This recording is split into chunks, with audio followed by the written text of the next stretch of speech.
Donna Brazile says Clinton campaign took over the DNC. Donna Brazile, former interim chair of the Democratic National Committee, opened up about the financial chaos within the DNC and said that Hillary Clinton's presidential campaign gained control of the committee well before Clinton was the party's nominee.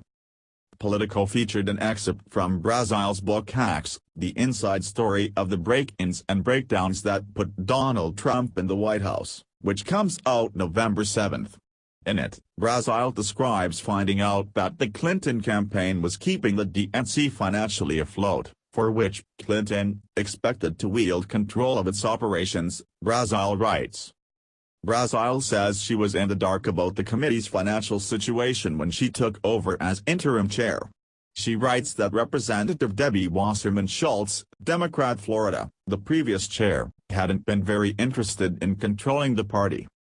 Brazile said Wasserman Schultz had allowed the DNC's spending to get out of control before striking a deal with Clinton's campaign to sustain the DNC, in the words of the Clinton campaign's chief financial officer, Gary Gensler.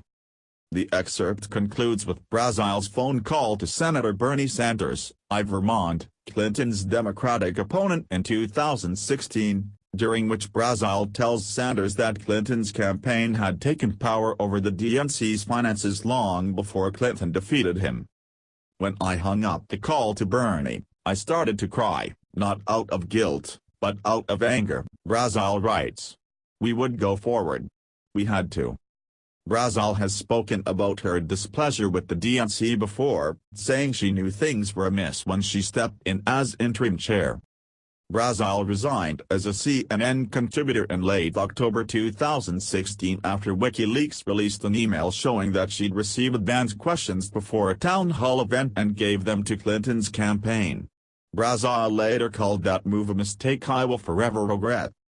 Representatives for Clinton, Sanders, Wasserman Schultz and former President Barack Obama did not immediately reply to HuffPost's request for comment. Read Brazile's story at Politico. Do you have information you want to share with HuffPost? Here's how.